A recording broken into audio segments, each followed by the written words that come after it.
Bueno, un sector de la izquierda continúa llenando el argumentario en contra del gobierno bolivariano y en esta oportunidad nos vamos a referir a un video que nos pasaron de un programa que se llama Cruce a la Izquierda con el profesor Juan Barreto y el profesor Javier Vierdó, donde tratan el texto La larga depresión venezolana con su autor, el sociólogo Manfred Gehry. Autor que es invitado en este programa. Este programa dura aproximadamente 41 minutos, sin embargo, nosotros vamos a dejarles el enlace acá. Sin embargo, de esos 41 minutos, nosotros tomamos 4 minutos donde consideramos están los principales argumentos que intentan posicionar en este programa. Vamos a verlo, por favor. Ahora, Maduro promete en 2018, desde la campaña electoral y luego ya como presidente electo, un sacudón económico. Sacudón económico que desvanece el control de cambio, que avanza hacia una apertura de la economía que muchos han calificado de paquetazo neoliberal. Hubo un quiebre, una ruptura entre lo que Chávez proponía cuando hablaba de comuna o nada, de golpe de timón, de comunas, de el gobierno comunal, etcétera, y lo que plantea Maduro como nueva política a partir del 2018, o simplemente es una continuidad accidentada. No, en absoluto. Yo solamente no creo que hubo una ruptura en términos de lo que se hace, sino hubo una ruptura con lo que Gramsci llamaba ético-política, es decir, el para quién se gobierna.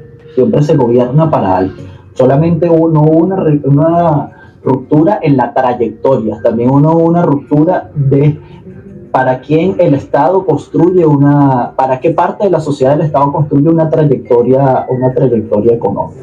Entonces, pero barajéame eso del para quién de Chávez y el para quién de Maduro. Lo que puedo decir con esto es que así, para decirlo de esta forma, si Chávez fuese estado en la dirección equivocado en ciertas medidas, no estaba equivocado en la misma dirección que está equivocado Maduro.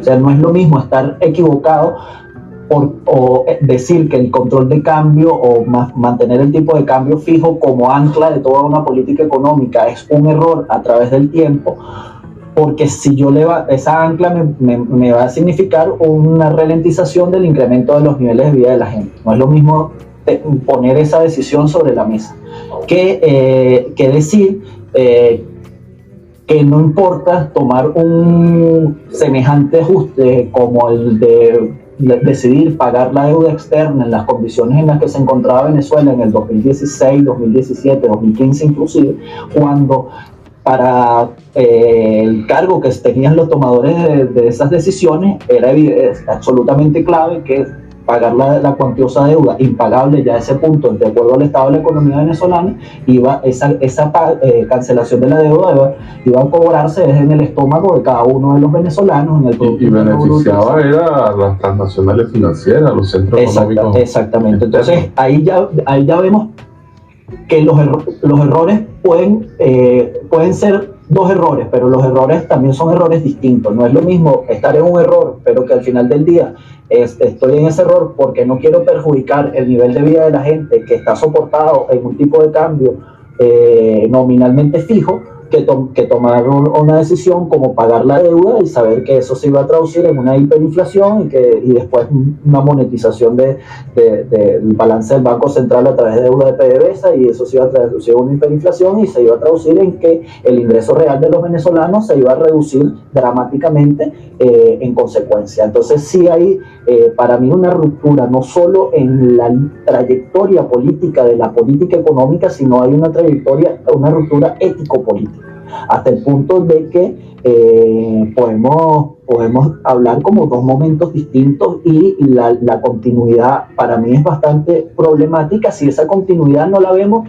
como una continuidad larga. Entonces, como que finalizaría con esto, o sea, yo veo al gobierno de Chávez como un gobierno más asociado a los otros gobiernos y a los dilemas que afrontaron otros gobiernos a lo largo del siglo petrolero, y veo a los dilemas que está afrontando el gobierno de Maduro, sobre todo a partir del año 2016, muy parecidos a los dilemas que afrontaron los otros dos grandes proyectos de ajuste estructural neoliberal que se quisieron implementar en el país, que fue el de Carlos Andrés Pérez II y el de Caldera, donde la regla de decisión política pasa a ser otra. La regla de decisión política no es beneficiar al pueblo, los errores que yo puedo cometer, pero beneficio a la mayoría. La regla de decisión política pasa por la mezcla entre autoritarismo, cuánto autoritarismo político necesito para implementar un programa de ajuste económico que se soporta en el consumo y en el ingreso de la mayoría del pueblo.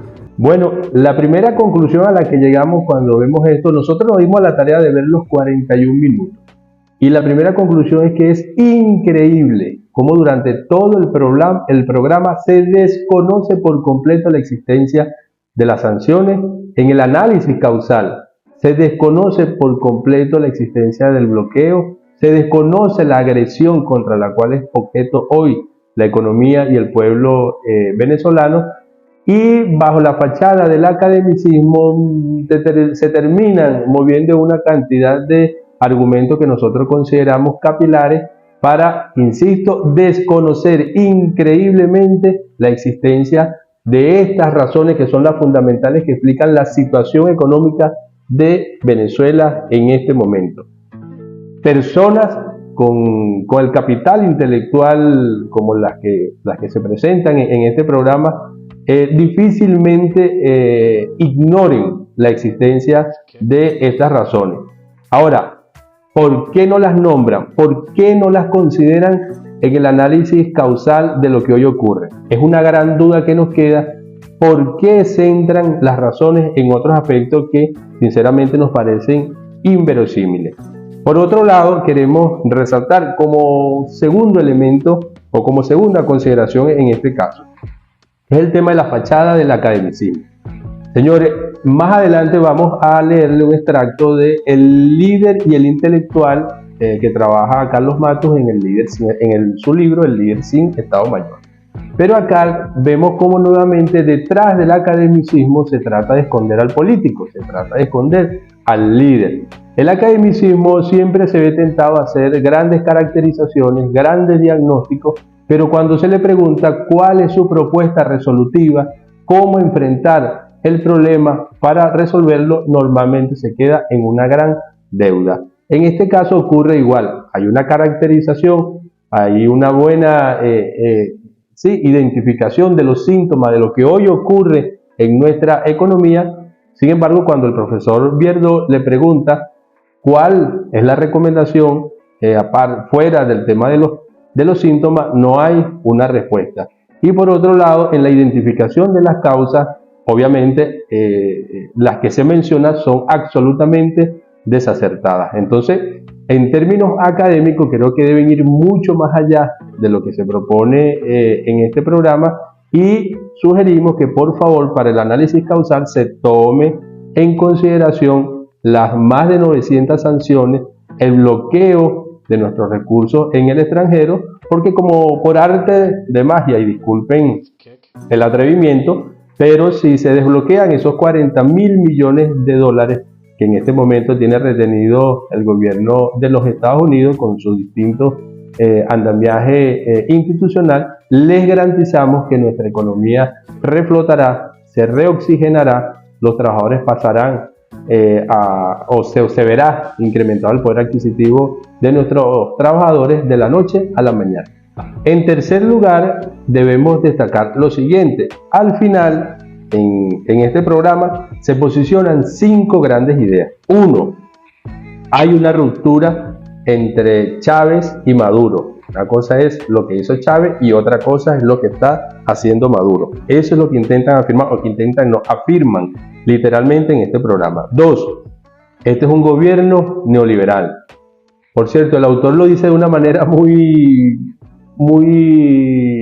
delicada, muy academicista, pero al final lo que quiere decir es que este es un gobierno neoliberal. Sería más sincero que lo dijera con esas palabras. En tercer lugar, habla del pago de la deuda que ocurrió acá entre el 2015 y 2016 como una de las principales razones por las cuales Venezuela o la economía venezolana está hoy en este punto, elemento que es absolutamente inverosímil. En cuarto lugar, habla de las malas decisiones internas, lo cual se le suma el tema del pago de la deuda como las dos principales razones de por qué el estatus de la economía venezolana en este momento. Repetimos, inverosímil. Y por otro lado habla de que estamos en presencia de un gobierno autoritario, es decir, hace uso del autoritarismo para implantar el paquetazo, me imagino que hace referencia a aquel paquetazo que se intentó implementar acá a partir del decálogo neoliberal. Estos son los 5 argumentos que nosotros vemos permanentemente que se intentan posicionar desde esa izquierda que es crítica, que se opone al gobierno bolivariano. En relación al neoliberalismo, ya nosotros hicimos un programa, los invitamos a que revisen nuestro canal en YouTube, donde explicamos por qué es desacertado, porque es un atrevimiento decir que este es un gobierno neoliberal, cosa que es absolutamente falsa. Los invitamos a revisar eso. Y por otro lado, en relación al tema de la deuda y de las malas decisiones internas, yo les pregunto, acá entre el 2015 y 2016 se pagaron 200.000 millones de dólares en deuda. O sea, se desconoce como una de las principales razones, como una de las principales causas del porqué de nuestra economía hoy, esa enorme masa de recursos que todas estas agresiones que han aplicado contra nuestro gobierno han ocasionado.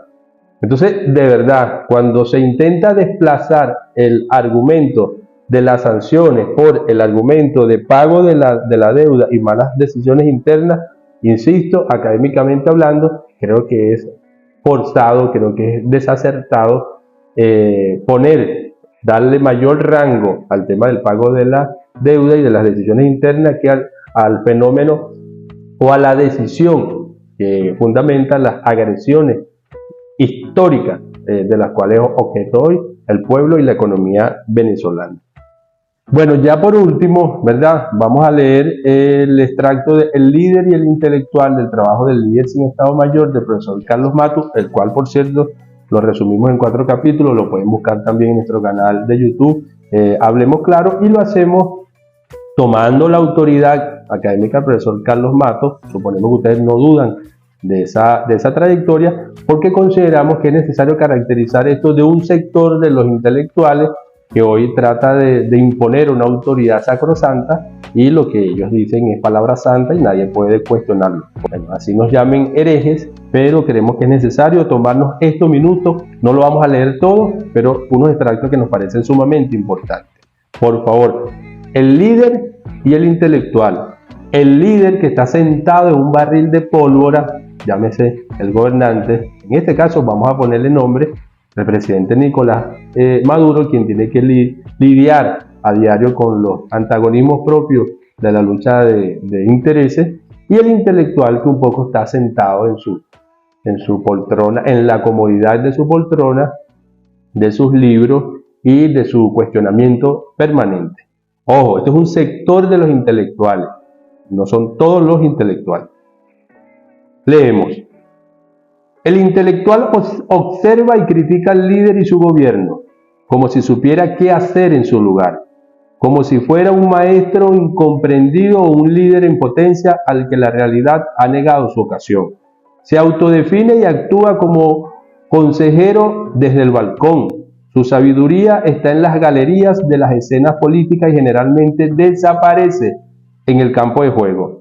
El líder político generalmente desconoce las ciencias y técnicas de gobierno, pero tiene un conocimiento intuitivo bien desarrollado de la complejidad de la práctica política. El intelectual, en cambio, tiene carencias en ambos campos. El intelectual y el político están situados de un modo muy distinto en la práctica social. El intelectual es necesario, existe, pero no es una alternativa al líder político, salvo que confluyan en una misma persona las características apropiadas de ambos. Eso es excepcional. El gobierno acaba con el prestigio de los intelectuales. Son igualmente incompetentes para gobernar que el cabecilla en funciones de líder, aunque las causas de las deficiencias sean distintas. El intelectual no tiene capacidad de trato con la gente, carece de sutileza política, tiene ideas generales sobre el proyecto de gobierno, pero también carece de capacidad operacional de gobierno. Un gobierno no se hace sin ideas generales trazadoras de la direccionalidad, pero tampoco se hace solo con ideas generales. Los intelectuales se envalentonan y los cabecillas se multiplican en las crisis. Los intelectuales críticos y comentaristas, simples espectadores de la lucha política, aspiran a ingresar a la mesa del juego político y quieren renovar el liderazgo. El líder es un ser autosuficiente que ama la independencia, aunque muchas veces es dependiente de modas, siente atracción por la política, pero la política genera dependencia hacia los electores. Uno de ellos, interrogado por un periodista sobre si desearía ser candidato a la presidencia de la República, contestó con ironía autocrítica: candidato no, me gustaría ser presidente. Esto refleja exactamente el drama del intelectual. Se siente llamado a ofrecer sus capacidades, pero no quiere asumir el esfuerzo de descender al mundo de la política. Por razones explicables, el intelectual está situado en dos extremos, en completo desequilibrio. O es un humanista general o es un tecnócrata departamentalizado. Ambos son valiosos, aunque entre ellos hay pocas cosas en común. Nada es más distante de un tecnócrata que un novelista, un poeta o un filósofo. Conclusión, lo que le dije al principio: el líder que está hoy sentado y estará mañana en un barril de pólvora tiene que lidiar a diario con los antagonismos propios del poder. El intelectual simplemente puede decir: ese no es mi trabajo. Bueno, con esto entonces cerramos estas consideraciones que queríamos hacer al respecto. Repetimos, a este grupo de izquierda que sigue haciendo oposición al gobierno bolivariano, lo cual es absolutamente válido, pero consideramos que deben revisar cuáles son esos argumentos que hasta este momento están poniendo sobre la mesa para oponerse, porque creo que son bastante débiles y no están entendiendo, no creo que sea por desconocimiento, cuál es el juego de poder, cuál es el juego geopolítico en el cual está inscrito Venezuela en este momento y por qué el derrocamiento, el poner fin al gobierno bolivariano es prioridad para el gobierno norteamericano. Entonces nos estamos viendo en próximos programas. Saludos y bendiciones a todas y todos.